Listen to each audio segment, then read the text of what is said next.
So there is a bit of a bitter memory for me as well with sir. That sir gave me my first ever redo. Okay. Subscribe to f.y.i Arc and learn architecture with fun. And hit the bell icon to never miss any update. Hey guys, welcome to another episode of Art Saga Dialogue powered by Infilux LED lights. And today we are going to talk with Studio Infinity from Pune, architect Tushar Kothawade and Chiranjivi Lunkad. This interview is really special for me and close to my heart. And to know why, you need to watch this interview till the end. Before that, let's watch some small introduction video about Studio Infinity. Studio Infinity was co-founded in 2008. Today, the studio offers input in various facets for end-to-end design solutions covering architecture, interior, and landscape. Since its inception, Studio Infinity has successfully completed a wide spectrum of projects with an intention to create a common platform where creative endeavors are backed by professional expertise. With a very conscious effort, the firm has been craving its way ahead to be a holistic design practice than getting typecast in a very particular type of projects. Studio Infinity has been creating spaces with good design values. Integration of arts and traditional crafts is an inseparable aspect of the design process. The team believes that design interventions cast a major impact on the user and its surrounding. Keeping in mind, the firm focuses on creating more meaningful spaces for its occupants, adhering to the realistic aspects of budget and time. Let's go and talk with the designers now. Hello, sir, and hello, ma'am. Welcome to Art Saga Dialogue. And I'm excited today for two reasons. One is because this is my first interview where I'm hosting two designers. And second, very few people know that sir was my visiting faculty for architecture design in my college for first year. Yes. And Thank you, Sagar, for inviting us. Yes, absolutely. I think even both of us are excited for this session. so there is a bit of a bitter memory for me as well with sir. That sir gave me my first ever redo. Okay. So, So I think here you can take a revenge and give him retakes again and again. let's see how it goes. So I will start the interview with my first segment, which is PSD, philosophy, story, and design.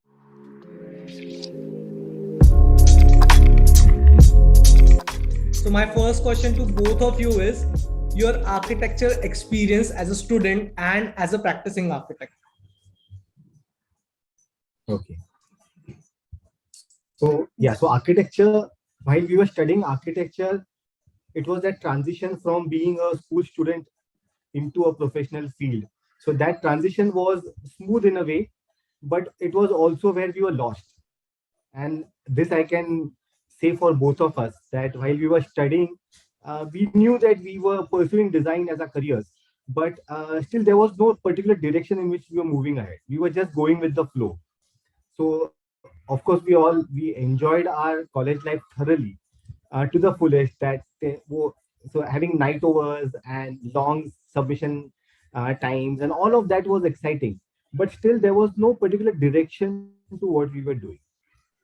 So, and somebody had said that after 5 years of learning architecture, you have to spend 5 years unlearning it, and then your actual journey into architecture begins. So we took that very seriously, and both of us worked for more than 5 years in a firm, and that is how actually the studying then got stretched from 5 years to 10 years, and then we were actually capable of probably starting with our own studio. So this is how our journey began. So I agree. I think during our college days, we were just engrossed into our everyday submissions and all. I don't recall myself, thinking much about how I would pursue further into my career, or whether I would really take the profession that seriously. But I think a great part of learning happened when we actually started working. So when we did our internship, and like 5 years is a long time. Like these days, kids stick around for 1 or 2 years. So 5 days for 5 years for us was a long time, and I think there we actually started taking the profession seriously, or we got the hang of it, that okay, yeah, how are we going to pursue, or how do we see ourselves further into design. Those were the exact lines which sir said to us also in the first year, that you learn 5 years of architecture and then you have to unlearn it. I still remember that. I would like to ask again, like, what is the story of Studio Infinity and your design philosophy? Uh, the story of Studio Infinity, we are still trying to search it. But yes, what we always wanted to do is create our own niche for ourselves. So we both, since both of us are partners in the office and at home, so there is no end to our design thinking. So it just carries. So when we are driving back to the office or back to home, the design thinking is always there. So our dreams, our aspirations were always to create some kind of a niche space for ourselves in the city that we are practicing, and probably just not be another practice who is doing work that comes to our platter, but try and do justice to what we get. And this is where we actually, this is the story of Studio Infinity. In fact, of course, like everybody else, we started with one single bedroom. We started by designing a friend's uh, a living room, our relatives kitchens, and all of that. So that story which applies to everybody else in design was has been our story also. The only big thing for us has been the enormous kind of effort that we've put in terms of man hours, working in the studio, working for what we actually wanted to achieve. So it starts from there. And philosophy of practice, I think this has been evolving. So we of course started with one particular line of thought, and then slowly as we did more projects, the scale changed, the variety of work that we were doing changed, even our thought process kept on changing. But yes, now in recent few years, uh, we now have a very what can I say? We have a strong focus now for Studio Infinity, and this focus is now being more user centric. It is also being more Indian in our ethos, our direction of thinking. We of course we want to be global, but then we still want to be rooted into our context where we are designing. So principally, I think we are now balancing on these two things. One is the end user, and second is the whole Indianness of our practice. So I think, cut it short, it is just these two things right now. Yeah, absolutely. In fact, we always say this, that we have two kids, and first is Studio Infinity, and second is Simi. So, I mean, that is how our journey with Studio Infinity has, always been. We have seen ourselves grow every day, like each and every day. We've tried that it should be better than before. We should not, try and repeat our mistakes, or at least have a learning from every project to project. And of course, the Indian ethos that he mentioned, for sure, like all the projects, let it be school, let it be residence or any office, we always try to be true to the context, and just not create spaces for the sake of trend. Like always have the design language which would speak about our country and about our roots.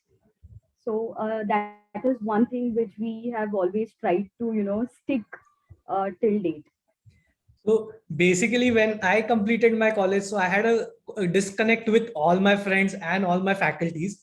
But during lockdown, when I saw some projects of Studio Infinity, I was like, "Sir has taught me in first year, and I am seeing wow that these designs are getting like they are reaching out globally on every architecture website." I was so happy, and again this day now I'm having interview with both of you.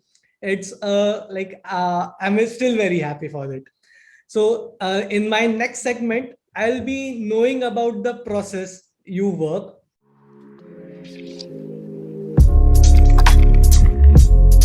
So, there are some certain projects I get inspired from, which is the book room, the out of school, the container office, and there are many more I can name. But as an architect, what challenges you face while working on these projects? See, every project comes with its own set of challenges, and every time you get a new project on the drawing board, uh, first thing that you come across is challenges. And these challenges they vary from say budget to site to space to material application to what the client aspires for these days. Because earlier, I think when we started our practice in the early 2000s, the it was different. The clients were not that educated, I would say, in terms of design. Now the exposure, the kind of travel that everybody goes through, they also come with a set of aspirations for themselves. So for us, all these challenges are constantly revolving around the project, and it's almost like walking a tightrope, and you have to balance out everything, and even then just maintain the entire essence of what we want to do as a practice. So for us, keeping that essence of Studio Infinity alive in all that we do, irrespective of all these challenges, is something that is more challenging than these set of constraints. So challenge wise, I think that is one aspect that we want to focus upon. Of course, when a project comes, it has to be tackled in a very different way. So you cannot look at a residence the way you probably would look at an office, or probably the way you would look at a school. So that ways you have to balance out things, and this is where we are. So taking each project as it comes, the only thing is that we want to do justice to what we are working on, and that remains the constant, right? And I think process wise, we believe in doing really good drawings, and making good details and doing all of it on the drawings. Like both of us do not have this kind of practice that we would go on the site and sketch out a few things and give it to the carpenters or to the contractors ahead. So there is a lot of brainstorming that happens in the studio with our colleagues, and then we also do a lot of hands-on thing or any kind of experiment that is happening in any of the project. So those models are being made in the office, or we would like to try each and everything like 1:1 scale, do it ourselves. Or even if it's a school, we would actually gather kids from the society. We would ask them to do it, or just work play around the whole thing to see how comfortable it is, and then it actually goes onto the site.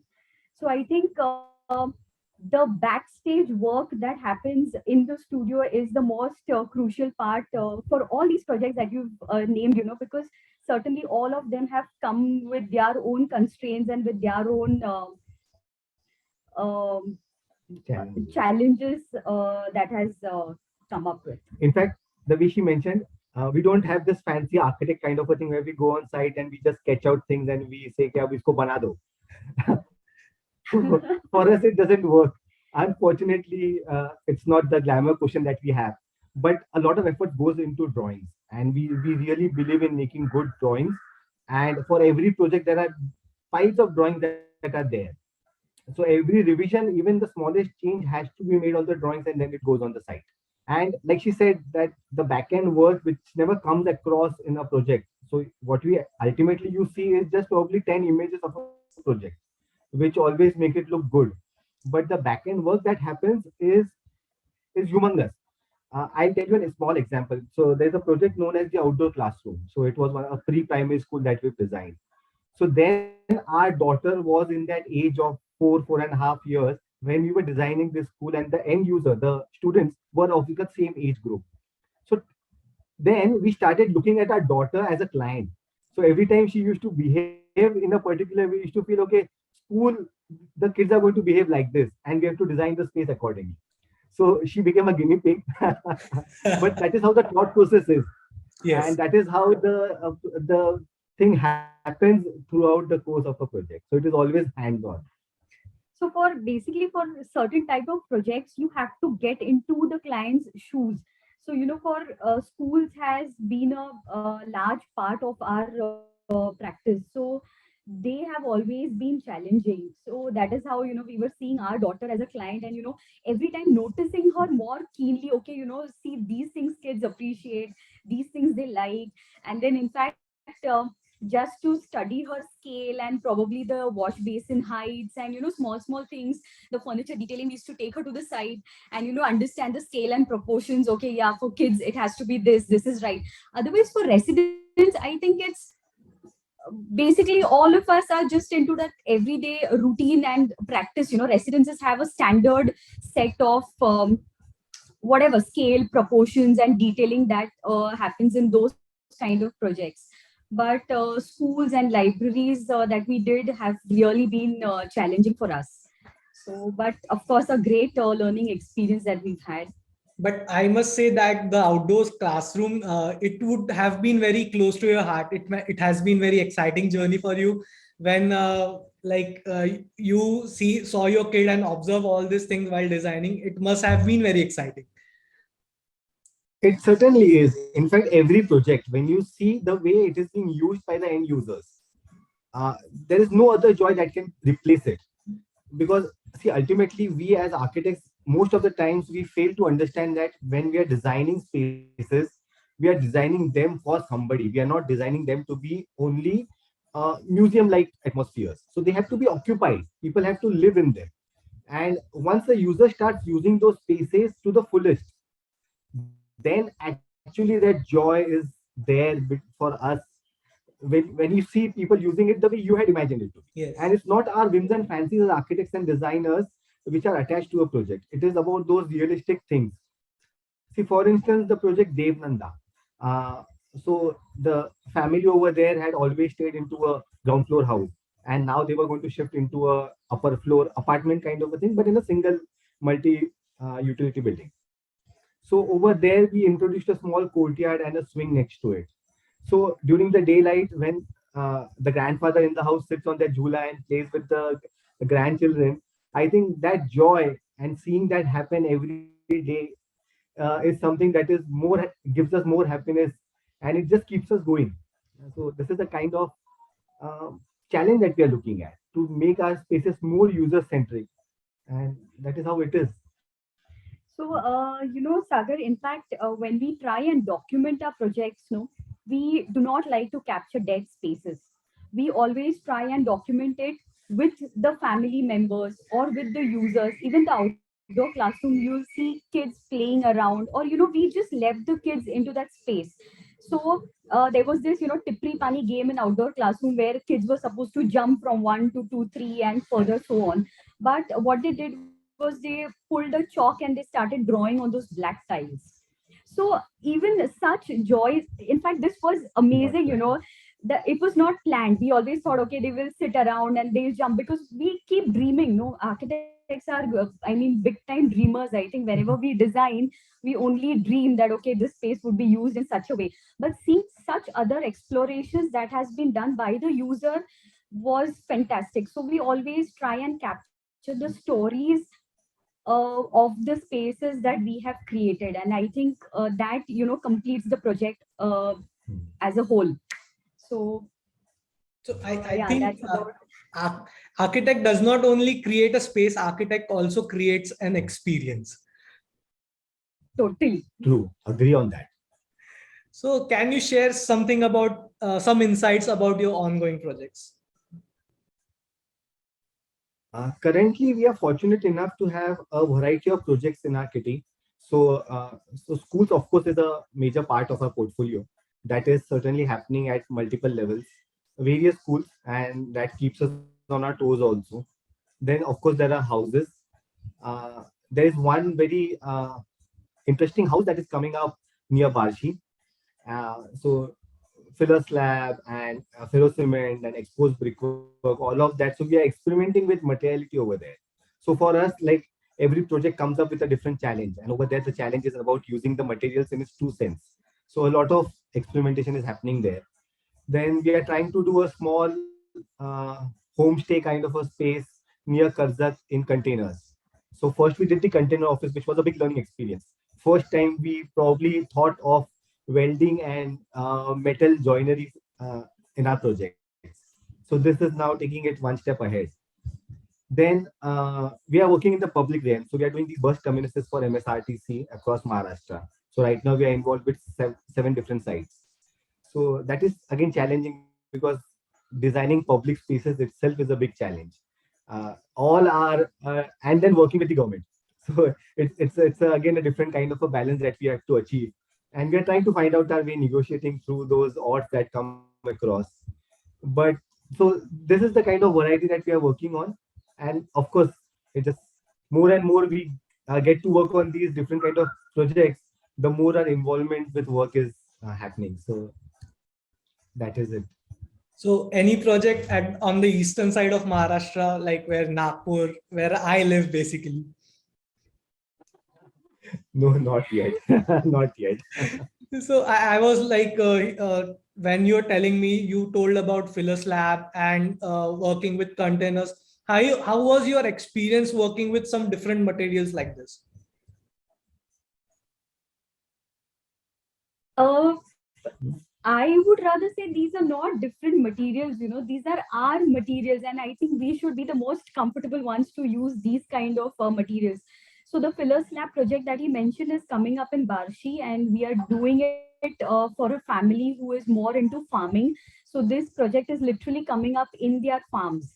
So it should be rooted, grounded, true to the context, and the most important thing is that the family should be super comfortable in that project, in that space. It should not be uh, as if we've designed a luxurious hotel or a resort kind of thing, and taking the family there.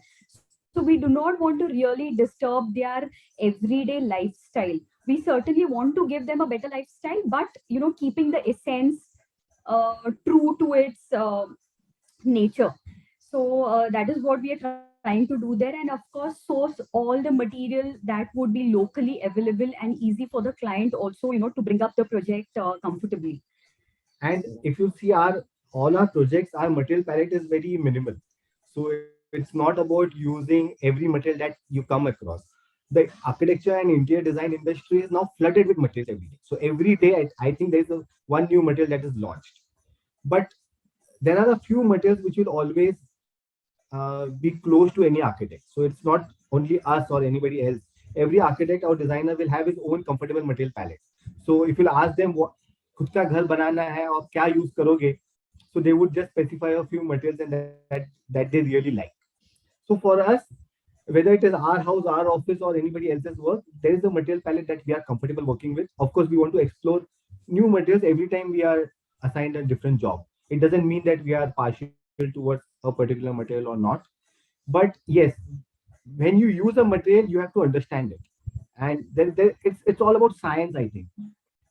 How a material behaves in what kind of conditions, indoors, outdoors, summers, winters, monsoons, whether it is meant for to walk barefoot or with shoes, all those things come into place.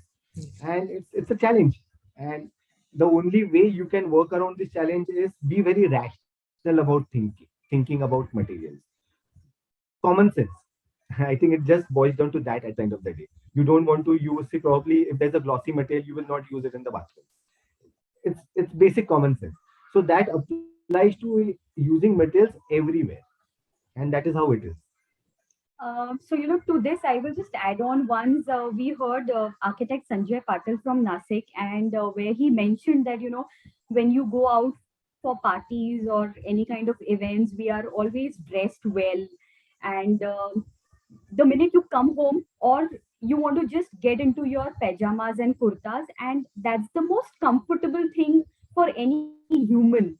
So I think our spaces have to be that ways that they should be absolute comfortable. They should calm down your brain, because there is so much of chaos happening outside. Every person is running around.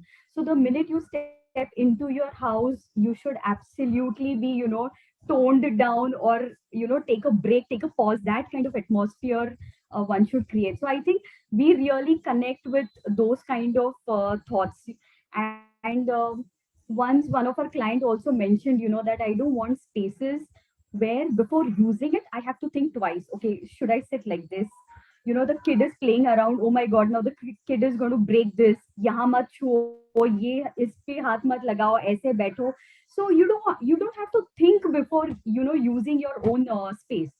So we believe in creating I think these kind of Yeah. spaces for the client. I think you gave us a very, very simple example of like coming back to home and being what is your comfort zone by wearing pajamas and all. That was the best example and most simple example you gave to us.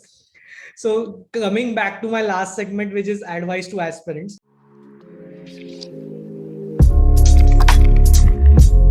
what all things an architect should keep in mind while planning for a project or brainstorming? Uh, Actually, this is a very tough question because eventually every person finds out his or her own way of looking at a project. The only thing that I can tell you is, and tell every other person who is watching this interview or who would probably be aspiring to be into design, is there is no end to hard work. You have to be persistent with the kind of effort that you put in doing every single thing, whether it is drawings, whether it is visiting the sites, talking with the workmen at the site. They will give you a lot of insights, or understanding your clients, or understanding the context where you are building. All of this persistently, year after year, day after day, you have to put in efforts to do it. Nothing is going to come easily. It's like you just cannot acquire knowledge without reading. It's as simple as that. So without putting efforts, you are not going to get fruits out of it. So the only advice that we always like to give is that hard work is always going to pay off, and working hard is what you shouldn't be avoiding. There are no shortcuts. That's true. That's true. And I would like to ask you one more question, that how to deal with a material which is not explored on a larger scale. I think at some point in time you will have to start talking to the material because it is because when it is see, somebody has to make mistakes. How the world evolves is, I make a mistake, then she would probably say, okay, I'm not going to make this mistake. I would do some other mistake, but I'll move on from here. So what happens with materials that are less explored is that somebody has to make mistakes and then tell the world that, okay, this is not to be done with it, or this can be done with it. And this is how you go on in that journey of searching and exploring a different material. So the only way is, try and probably think about how that material can be used in so many different ways. And I think slowly the material starts telling you, okay, this is where I'm good at. Say, for Hmm. instance, brick, a very simple material like brick. It is widely used, especially in the Indian context. Brick is everywhere, locally available. But at some places, the brick would say, okay, this is not where I'm meant for. Ultimately, you cannot use a brick where probably stone or concrete has to be used. So that is how every material is going to tell you, okay, this is not my place. But for that, you have to probably, the dialogue starts by thinking about it, exploring more, and learning more. Luckily, with the internet around us, there is data that is bombarded. So there's so much data at your disposal. So R&D is definitely going to help. When for material exploration, I also feel that just for the sake of using it, do not use it unless and until you feel that really there is a need of using that material. I think as designers and architects, we should be really conscious about what kind of material is being used in a project. I just feel that the way design has layers, our project and every wall and every furniture piece that we carve also has layers, material ke upar material, material ke upar material. So stop doing that. Somehow, I sometimes feel very I mean, I really feel for it that we should absolutely use bare minimum projects and just not have layers and layers and layers of materials. So that's my take on materials. I think these advices will help many architects, including me, because the things you told about materials happens to us, all young architects. We like go there, and we want to explore everything we want. So we want to give it best, but I think these small advices will work for us a lot. And there are many takeaway points from this particular interview. Like, there is no shortcut, hard work is necessary. So I would like to thank you and sir and ma'am for taking out time and speaking to us. And particularly sir, when I started with that bitter memory, but it was a memory for me that everything changed for me. I was very rigid at start that, okay, this is my design and this is the best. And that day when you, and that was a experience when you gave me a redo. I was like, why he has given me that redo? But slowly, when I evolved as a designer, I now understand it that if you have not given me at that time, things would have been very different for me. So I started with that note, but I want to end it in a very positive note that thank you for giving me that redo.